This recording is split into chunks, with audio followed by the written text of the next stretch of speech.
Welcome back to another episode of FNL Fridays. I'm Teresa, your host, and today we're talking about foam rolling, what it is, why it's useful, and how to do it.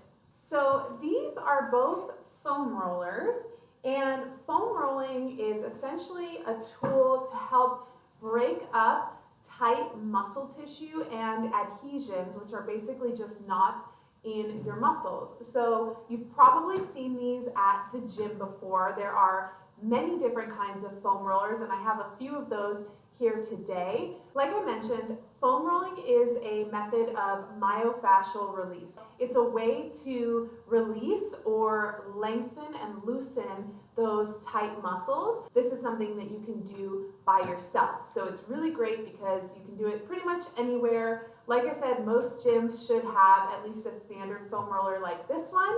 So I want to show you how to use it and what it really does. Now, if you're new to foam rolling, you're definitely going to want to start with a lighter, softer foam roller. Like I mentioned, there are different types of foam rollers. Some are harder than others, and you can also tell that these are different sizes. So depending on the area you're trying to roll, it might be helpful to have a longer or a shorter foam roller. Now, that being said, again, if you are new to foam rolling, start with a softer foam roller. It should be a little bit squishy to the touch if you can find that. If not, these black ones are pretty standard. They're a medium density, so they're not the hardest ones out there, but they're definitely pretty firm. Whereas something like this, you can see it actually has a very hard plastic pipe through the center, and then it's coated in a dense foam, and this one also has some ridges and bumps on it. So this one might be a little more intense because it's got that very hard center, so it's not quite as pliable as the foam rollers would be. On the other hand, I've got something called a tiger tail, and this is essentially like a rolling pin that's got this foam around it here. So this you can use on yourself. I use this on my clients, so in that case it is me performing the work on somebody else, but you can roll certain areas of your own body with something like a tiger tail. A couple of key points when you're foam rolling that you want to keep in mind.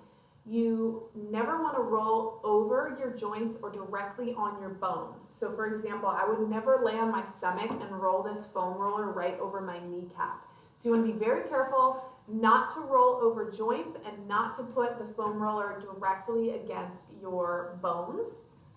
Another thing that I see a lot is people foam rolling very quickly, just how fast they're moving, or just not long enough altogether. So they might do 30 seconds, 1 minute, and then they're done. So foam rolling is something that you definitely want to dedicate at least 5 to 10 minutes to, and you want to make sure that you're not rolling too fast. A good general rule of thumb is to go about 1 inch per second. So I'm going to demonstrate what that looks like, but again, you're going very slow, and when you find those really tight, sore trigger points that make you like kind of tighten up and go like that, those are the ones that you want to stay on. So I'm going to just show you a couple basic foam roll areas that you can practice if you're new. And I'm going to go the speed that you normally would go. So it's going to be pretty slow, but I'll show you just a couple of areas that you could start with. One of the most popular areas to roll is your quads. That's the front of your legs here. So for this one, you want to position yourself over the foam roller. Again, making sure we're not ever rolling over the knees. So we start the foam roller right above the knee. And you're going to stay nice and tight through your core and come down until your quads are resting on the foam roller. And then from here, I'm going to very slowly push my body back right up towards my hip. And then again, coming forward about 1 inch per second, rolling until I'm right above my knees.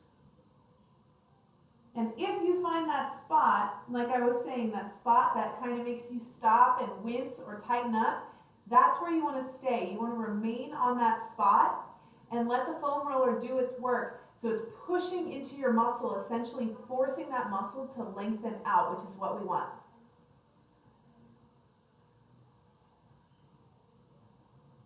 Another great area to foam roll is your glutes.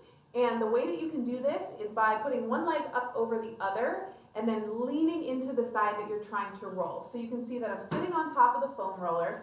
I'm going to cross my leg over, and the leg that's crossed is the one that I'm really going to target. So I'm going to lean towards that side and really get into that juicy, meaty part of the muscle, and then just slowly, again, very slowly rolling over that muscle there. And I'm going to stop if I feel any of those really sensitive spots, and I'm just going to sit on them and give it about 15 to 20 seconds where I just relax as best I can, even though it's uncomfortable, and try to let that ease into a little bit of relaxation. Also make sure when you're foam rolling that you're breathing and you're doing your best to stay relaxed. If you tighten up, it kind of defeats the purpose of what the foam roller is trying to do. Another really good one to do that's actually much more uncomfortable than you might think is your calves, because every day as we walk, as we stand, our calves are holding us up. So these are very tight muscles, and they tend to not get a lot of love when it comes to stretching. So foam rolling your calves is an excellent idea, and this is how I do it and how I always teach my clients to do it.